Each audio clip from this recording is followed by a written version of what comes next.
Ahí lo están conectando directamente a Patricio Lons nuevamente. La verdad. Ahí estoy, nuevamente. Espera, que todavía no te veo, Patricio, espera un minuto, porque no te estoy viendo. Y vamos a recomenzar con esa pregunta que te hice, porque quedaba muy, y Adriana después va a acotar algo más también. Si es verdad que mayas y aztecas, te la vuelvo a repetir para que la refresques, si es verdad que mayas y aztecas consideraban que los eclipses eran batallas entre los dioses, ¿no? Y vos nos empezaste a hablar que para otros era que estaban haciendo el amor y me gustó esa visión más romántica. Pero bueno, vamos a ver. ¿Lo puedes poner? Sí, Espera, Patricio, tenés que apretar algo porque yo en cualquier momento nos vamos a pasear, Adri, porque si no va a andar... No almorzar, que no almorcé. Activa el video, por favor, Patricio. ¿Yo? Pará. Estoy por desmayar, pero después no pasa nada. Yo no tengo, a ver, yo estoy bien. Sí, listo. Ahí está. Ahí está. Cambié de lugar, me fui a otro lugar de mi casa y acá parece que tengo mejor conectividad. Ahí tenés un internet. Antes que tenías una bandera atrás, ¿qué era? Sí, tengo como fondo el AFA de Borgoña, que es una bandera histórica nuestra. Ya te lo voy a llevar un día al canal. Es la bandera del Regimiento Patricios y de 5 regimientos del Ejército Argentino, pero además es la bandera común de toda Hispanoamérica. La bandera que usa el Ejército Argentino es la bandera que nos corresponde a todos, desde México para acá a todos, que es el AFA de Borgoña, que fue con Felipe el Hermoso España, y bueno, es un símbolo de la hispanidad. De hecho, se usa bueno. Eso da para otro programa. Contame de los Ahora te cuento del eclipse y los indígenas. Para los chibchas era una pelea matrimonial. La luna y el sol se habían peleado y había que esperar simplemente que se reconciliaran y volvía a salir el sol o la luna. Para los incas estaban teniendo sexo. Era una relación apasionada del sol y la luna, estaban muy enamorados, en una relación muy apasionada, entonces por eso habían desaparecido y no había que preocuparse mucho. Sabían que después de eso iban a volver. Y para los aztecas no. Para los aztecas era, si se produció un eclipse, quiere decir que si no se hacía un sacrificio humano de una doncella de una tribu, por supuesto de otra tribu, nunca le tocaba a una chica azteca, sino que tomaban de los tlaxcaltecas, de los totonacas y cualquiera de ellos, le robaban una chica y había que hacer un sacrificio humano para que el sol volviese a salir. Cuando Hernán Cortés llega, claro, te imaginás que todas las tribus de Centroamérica lo apoyaron a Hernán Cortés para liberarse de los aztecas, que eran una manga de salvajes, que eran antropófagos y hacían sacrificios humanos. La cuestión es que cuando los derrotan, en esos días se produce un eclipse, y los aztecas estaban desesperados, decían, pero si no hacemos un sacrificio humano, el sol no va a volver a salir. Y los españoles dijeron, quédate tranquilo, no te preocupes, que va a salir el sol. Y dicen que esa noche estaban muy angustiados. Al día siguiente, cuando vieron que salía el sol, bueno, se les cayó la mitología por el suelo y al poco tiempo los aztecas también se convirtieron al cristianismo. Pero esa era la visión que tenían de los eclipses desde una visión pagana, que no podían explicar mucho. Ahora, los eclipses y la astronomía en realidad es una ciencia que todo pueblo que genera siembras lo aprende. Todos tienen que desarrollar porque tienen que conocer las estaciones. Claro. Que se en invierno para cosechar en verano, etcétera, ¿no es cierto? Así que en realidad todo pueblo que logra sembradíos aprende un poco de astronomía.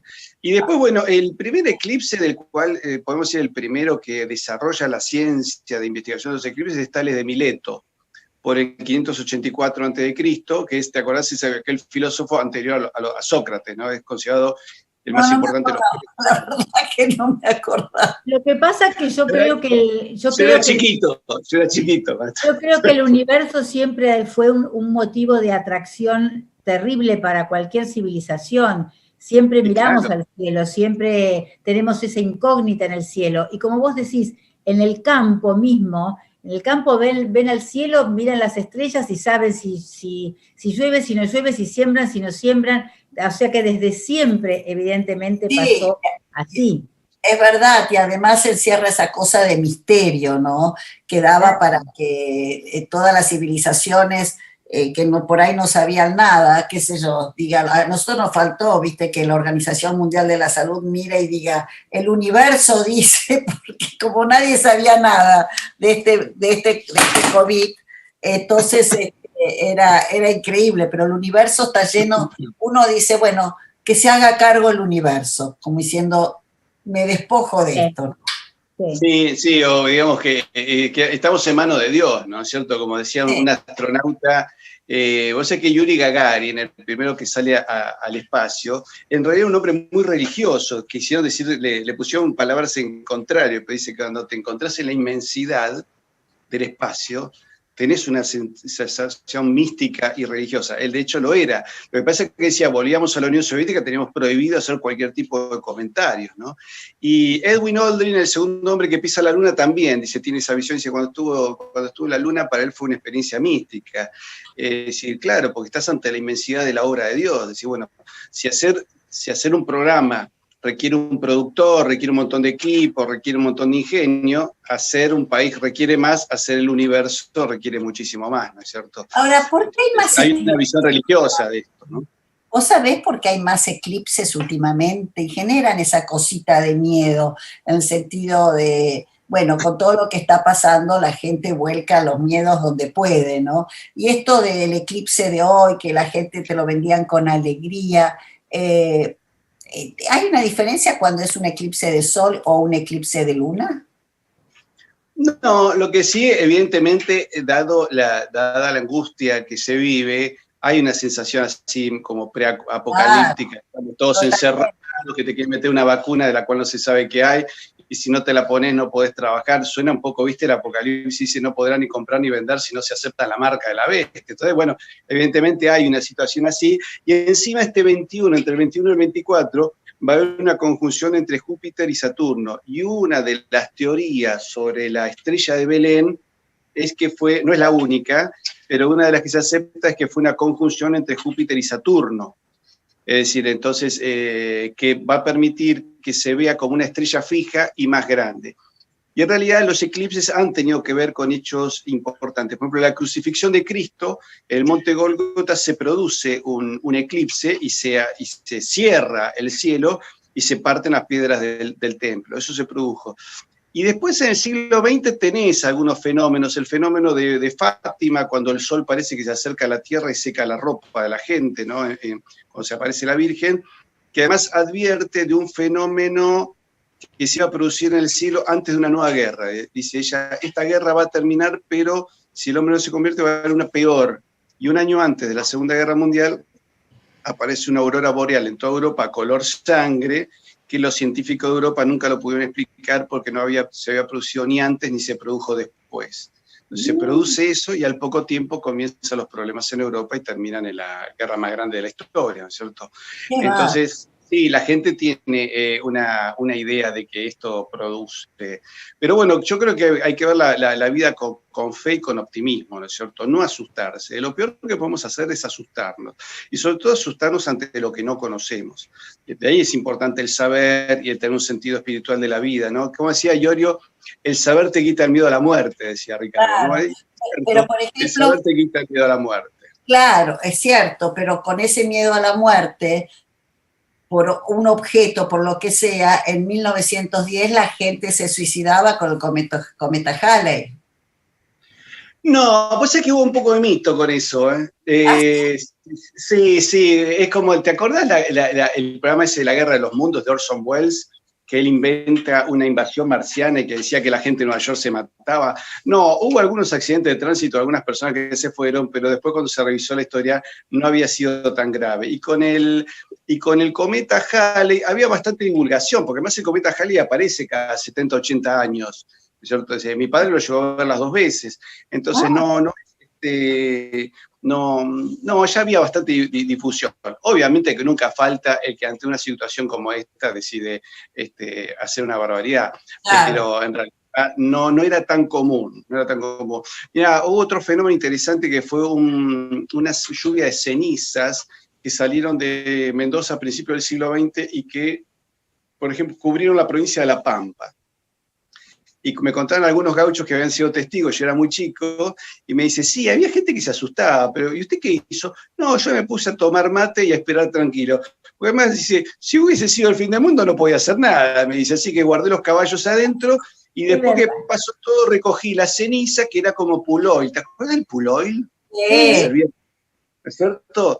Sí. Bueno, entonces dice, tuvimos pull oil para 10 años más o menos, así que nos fue muy útil. Y además parece ser que la tierra se fertilizó, pero sí, había gente que gritaba y se angustiaba, bueno, se ponían a rezar algunos, pero evidentemente no hay que tomar las cosas con tanto temor, hay que tomar las cosas con un poco más de fe. El problema del ser humano de hoy, que vive muy angustiado, ¿no es cierto? Necesita mucho psicoanalista. Y yo creo que convengamos que este año nos dio motivo, Gustavo. Sí, este año ha sido insoportable. Además no creo no creo en la cuarta parte, lo que dicen, ¿no? Me parece que, viste, cuando ves tantos científicos que dicen, pero ya hay una solución, y después nos lo dejan hablar, ¿no es cierto? Eso me llama la atención, ¿no es cierto? Creerle a los políticos, bueno, acabas de contar, ¿no? Un señor que estaba en el área de educación con 90 kilos, y tendría algún efecto pedagógico, presumo, ¿no? El que quería estimular a cientos de miles de estudiantes, ¿no es cierto? Sí, imagínate, no sé cuál era el fin, si era para estudiantes o qué, pero la verdad que el caso, que sobre todo trabajando, en cualquier caso, hay que llevar 93 kilos de droga en el auto, ¿eh? Hay que llevar, quiere decir que tenés mucha impunidad, que eso es lo grave y lo peligroso. Sí. Digamos, no es que vayamos a pensar mal de nuestros políticos, pero tampoco vamos a pensar nada bien de ellos, ¿no es cierto? Esa es un poco la realidad. Hoy, lamentablemente, fíjate cómo la Argentina está tratando de aprobar una ley que es inicua, ¿no es cierto?, sobre los seres más indefensos, inocentes, inofensivos, que son los niños. Y todos sabemos que tiene que ver con la aprobación de presupuestos provinciales y con un montón de cosas. Lamentablemente, sí, tenemos una clase política penosa, pero bueno, algún día, como dice el Martín Fierro, vendrá un criollo a mandar estas tierras, ¿no? Por el momento tiene el gaucho que aguantar, decía, pero en algún momento se va a tener que dar. Y en algún momento creo que se va a dar. Sabio el Martín Fierro. Escúchame, vamos a sumar a nuestra conversación a una astróloga que es Jimena Latorre, que estuvo en Río Negro justamente, fue a ver el... no está todavía, me dice. Yo si querés ponemos una película, algo, Yo lo vi, ¿pudieron verlo? 2 minutos duró el eclipse. Yo estaba en mi oficina en Belgrano y la verdad estaba probando todas las molderías de invierno, pero tenía la ventana abierta de par en par y de repente, que siempre da mucho sol, se puso todo gris, todo como de tardecita, se fue el sol. Y ahí dije, bueno, todos estaban mirando el eclipse, yo no fui. A mí me da miedo que me pase algo a la vista, ¿viste? Que dije, lo único que me faltaba era... Bueno, mis hijos, Adriana, te cuento, mis hijos vinieron con una película, con una radiografía vieja. Claro. Se armaron unas antiparras gigantescas y me pusieron, papá, tenés que mirarlo con esto, y lo pude ver tranquilo, y se viene un momento que se va cerrando, ¿no? Es un espectáculo curioso, interesante. ¿Pero lo viste bien, claro? Sí, lo vi hasta la mitad y después ya me aburrí de ver que se iba cerrando así. Patricio, hablemos históricamente, dejemos ya el eclipse de las pandemias. Contame historias de las pandemias, cuándo la Argentina sufrió otra de estas pandemias, qué pasó. Mirá, me acuerdo, ¿sabes qué? De la fiebre amarilla, vos sabés que fue todo un tema curioso, porque estaba de presidente Sarmiento, y Sarmiento dijo, a ver, yo mucho no me voy a preocupar, y trasladó la capital a Belgrano, luego a Luján y luego a Chivilcoy, creo, Mercedes, Chivilcoy, ahí instala la capital federal y deja Buenos Aires a la buena de Dios. Y cuando digo a la buena, se rajó, y que se arreglen. Y por ejemplo, había un barrio donde había mayor población de raza negra y decidieron no asistirlos. ¿Cierto? La población de raza negra en Buenos Aires no era numerosa, pero estaban concentrados, creo que parte estaban en San Telmo, y no se los atendió. Entonces, cuando digo a la buena de Dios, vos sabés que fue literal, porque el que se hace cargo es el obispo de Buenos Aires, una congregación de monjas que además recibieron ayuda de unas monjas francesas que vinieron a Buenos Aires especialmente para ayudar porque tenían experiencia hospitalaria, y varios curas, y todas las parroquias se empezaron a organizar con una liga de mujeres, que eso, vos sabés que es curioso, en la historia argentina hay varios, y esto no quiero adherir a un lenguaje políticamente correcto, pero en varias circunstancias históricas cruciales hubo mujeres que tomaron el bastón de mando y que solucionaron y dieron vuelta a situaciones. Pero eso se nota en las invasiones inglesas, por ejemplo, ¿no? Había muchos maridos que decían, no, ya arreglamos con los ingleses, los que eran contrabandistas. Y las mujeres dijeron, vos no entrás nunca más, no solo a mi cuarto, le quitaron lo que se llama favores de alcoba, es decir, pero otras directamente les trancaban la puerta de la casa.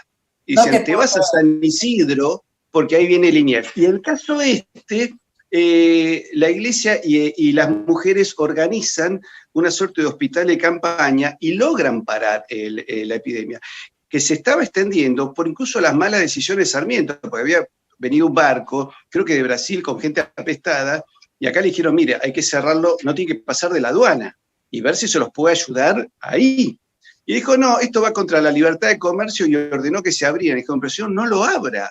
Ordenó que se abriera y se expandió por la ciudad. Y él dijo, bueno, yo me voy. Bueno, la cuestión es que... ¿Cómo termina? Cuando él dice yo me voy, ¿qué explicación dio? Porque, viste, nunca dieron mucha explicación. Entonces, ¿qué pasaba? A ver, Sarmiento decía lo único de bueno que tienen los gauchos es la sangre. Y no hay que ahorrar la sangre de gaucho tampoco, decía. Acordate.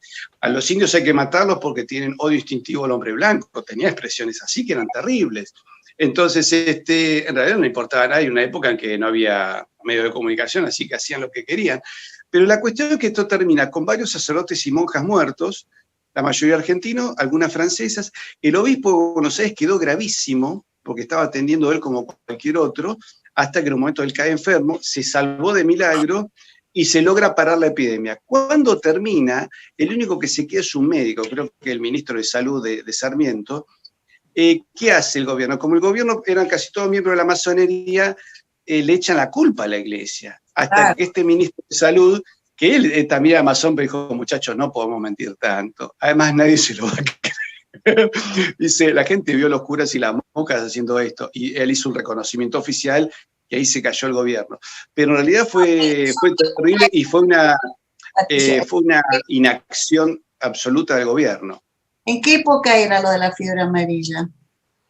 Por 1860 y pico, más o menos. No tengo ahí la fecha exacta. Pero, y después, ahora, vos sabés que hay cosas curiosas que también se hicieron. Viste que acá al gobierno se le cae la economía, ¿no? Con el tema de la situación sanitaria. Yo le llamo situación sanitaria porque como tengo tantas dudas a todo lo que dicen, vos sabés que en las Islas Baleares, en España, por gobernar Fernando VII, se produce también una epidemia. Creo que era de viruela. Y bueno, entonces con mucho criterio, el gobernador de las islas dice, bueno, pongamos el gobierno en una zona aislada y de ahí empezamos a operar para atender a la gente y cerraron los puertos. Digo, bueno, no entre más nadie.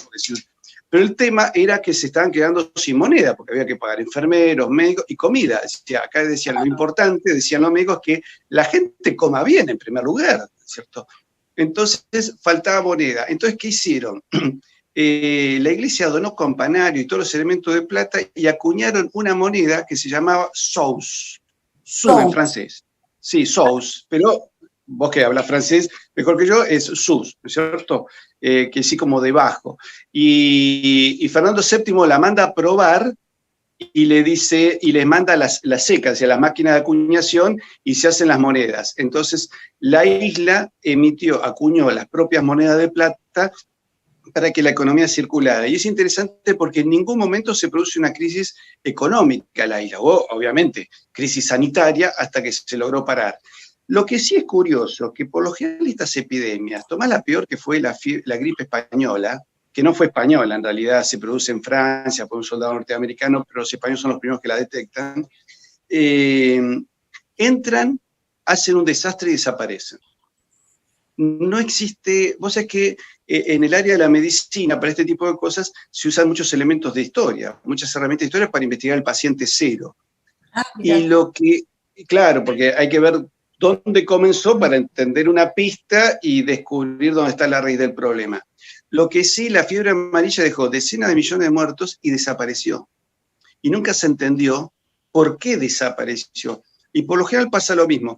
En Italia, en la década del 50 también hubo una epidemia que provocó 1 millón de muertos, e Italia no se cerró, la gente siguió trabajando, la gente siguió viviendo, los chicos seguían yendo al Solamente colegio. en Italia generó 1 millón de muertos.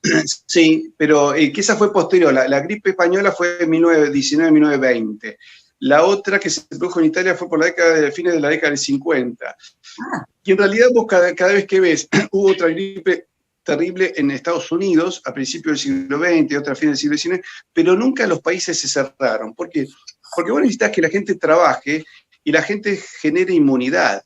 Y la realidad es así, que las personas que tienen alguna debilidad física propensa a esa enfermedad, si se contagian, bueno, tienen amplias posibilidades de morirse. Pero por lo general el resto de la sociedad se inmuniza y queda más fuerte. Entonces, ¿viste? Se produce otra epidemia y de golpe la sociedad reprime antes la enfermedad porque la gente está mucho más fuerte.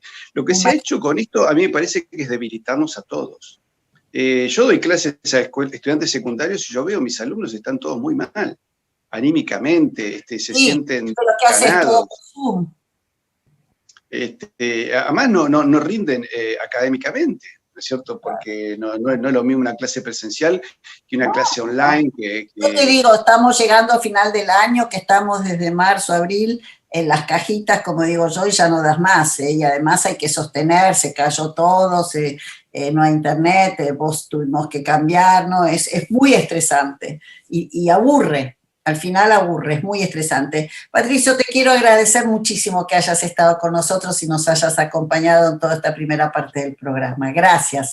Marcela, muchas gracias a vos. Y lo único que te digo, te quería comentar una cosa que a mí me llamó la atención. Los científicos de la provincia de Córdoba descubrieron un remedio, uno es preventivo para esta enfermedad y otro es curativo, creo que es en base a ibuprofeno, han tenido un éxito del 100%, y me dicen, no nos permiten ni hablar, dicen los científicos cordobeses. Entonces, viste, cuando a mí me dicen de que me quieren traer una vacuna inglesa, que más o menos que sabemos que los ingleses han hecho devastaciones de poblaciones a través de justamente de medicamentos, opio, etcétera, yo realmente sospecho mucho.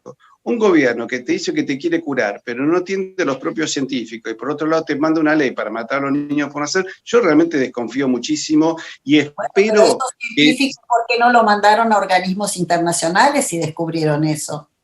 Y sí, pero vos notás que hay un problema porque se nota que en muchos lugares, fíjate que en más de un país aparece información de que hay alternativas y le ponen peras.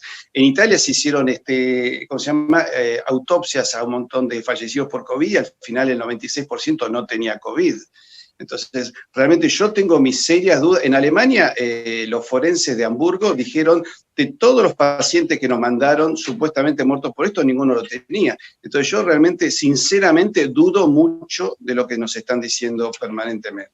No es que uno vaya a desconfiar de la honestidad de los políticos, por favor, menos en la Argentina. No, eso queda al margen, pero de los científicos sí creo. Sí.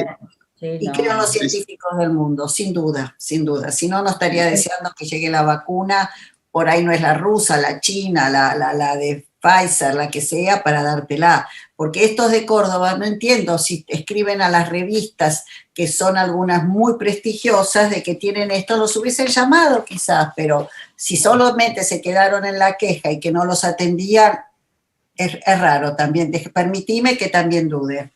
Gracias. Sí, puede ser. Gracias. Marcela, te mando un beso enorme. Adriana, hasta pronto. Chao, gracias Patricio, placer. Bueno, mientras tanto vamos a ir a una pequeña